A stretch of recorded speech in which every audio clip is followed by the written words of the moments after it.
Hello everyone. My name is Amir Merchant. I am a licensed immigration advisor for New Zealand and a former migration agent for Australia, currently based in Auckland.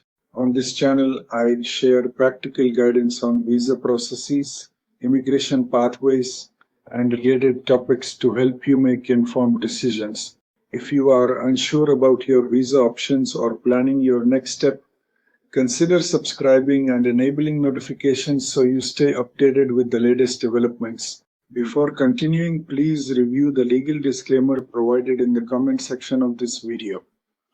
Now let us go over an important update from Immigration New Zealand. If you are planning to move to New Zealand and your occupation is in demand, then the green list pathways could be one of the fastest and most strategic routes to residence available right now. But many applicants still misunderstand how this pathway actually works, who qualifies, and what mistakes can delay or completely derail an otherwise strong application. So in this video, I am going to walk you through the entire green list residence process from start to finish in a clear step-by-step format, including the latest updates, real-world strategy, and critical mistakes you must avoid. And I strongly recommend that you stay until the end, because one small misunderstanding in this pathway can cost you months or even years. Let us start with the basics. The Green List is a list created by Immigration New Zealand that identifies occupations where there are long-term skill shortages in the country. These are roles that New Zealand actively needs, and because of that, the government has created faster and more direct pathways to residence for people who can fill these roles. Now, here is the most important thing you must understand. The green list is divided into two categories, Tier 1 and Tier 2, and this is where your entire strategy begins. If your role is in Tier 1, you may be eligible for straight to residence. If your role is in Tier 2, you will usually need to work in New Zealand for a period of time before you can apply for residence. So your first step is not applying for a visa. Your first step is identifying whether your occupation is on the green list and which tier it falls under. And this is where many applicants make their first mistake. They assume their job title is enough, but Immigration New Zealand does not assess based on job title alone. They assess based on your actual job duties, your qualifications, your salary, and in many cases, whether you hold professional registration. So even if your title sounds correct, if your duties do not match the official classification, your application may not qualify. Now, once you have confirmed that your occupation is on the green list, the next step is understanding the pathway that applies to you. Let us first talk about Tier 1. Tier 1 is the straight to residence pathway. This means that if you meet all the requirements and have a job offer from an accredited employer, you may be able to apply directly for residence without needing to complete years of work in New Zealand first. This is one of the fastest residence pathways available, but here is where many people get it wrong. Straight to residence does not mean automatic approval. You still need to meet every requirement. You need a genuine full-time job offer. The employer must be accredited. The salary must meet the required threshold. Your qualifications must match the role. And if your occupation requires registration, you must already have that registration before you apply. This is especially important for regulated professions such as healthcare, engineering, and teaching. If you miss even one of these elements, your application can be delayed or declined. Now let us move to Tier 2. Tier 2 follows the work to residence model. This means you must first work in New Zealand in your eligible role for typically 24 months before you can apply for residence. And this is not just about time, it is about maintaining eligibility throughout that period. You must continue working in the correct role. Your employer must remain accredited. Your salary must continue meeting the required threshold, and your duties must remain consistent with what was approved. If any of these change without proper planning, your eligibility can be affected. This is where many applicants run into trouble because they assume once they start working, the rest will automatically fall into place. But immigration does not work that way. Consistency is key. Now let us talk about one of the most important factors in this entire process, your employer. Your employer must be accredited by Immigration New Zealand. Without employer accreditation, your pathway to residence usually cannot proceed, even if everything else is perfect. This is why choosing the right employer is not just important, it is critical. You also need to ensure that your employer remains compliant, because if your employer loses accreditation during your pathway, it can create serious complications. Now let us talk about salary, because this is becoming increasingly important. Immigration policies are placing stronger emphasis on wage thresholds to ensure that migrants are genuinely skilled and contributing to the economy. So your salary must meet or exceed the required level for your role.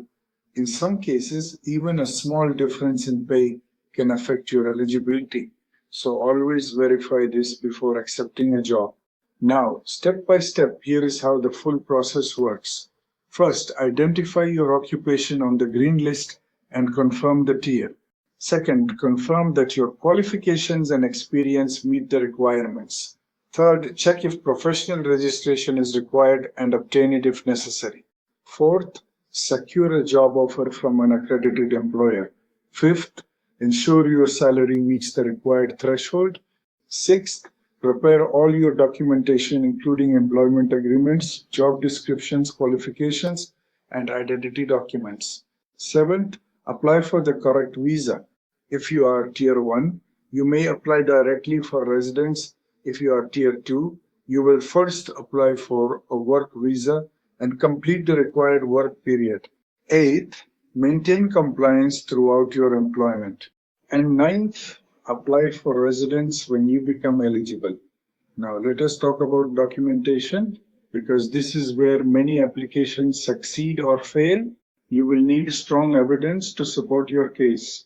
This includes your employment agreement, proof of salary, detailed job descriptions, qualification documents, registration evidence if required, police certificates, medical reports, and identity documents.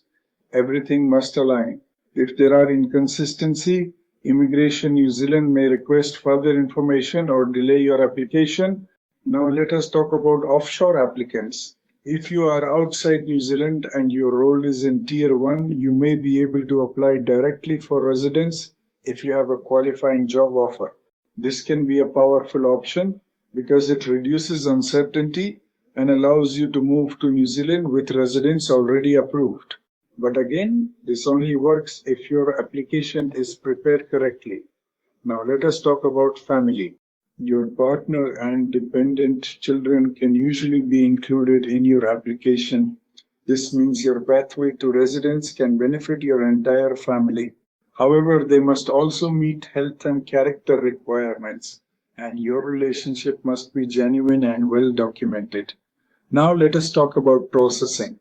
Processing times can vary depending on how complete your application is, how quickly medical and police checks are completed, and how easily Immigration New Zealand can verify your employment.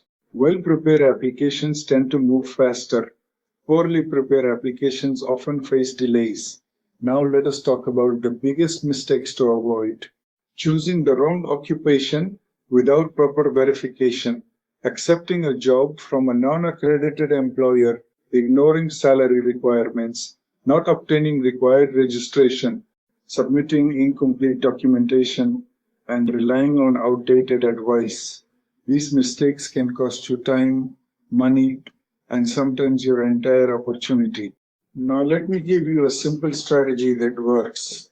Do your occupation check properly, verify your eligibility before accepting a job, choose your employer carefully, ensure your salary meets requirements, prepare your documents early, and always stay updated with policy changes. If you follow this approach, your chances of success increase significantly.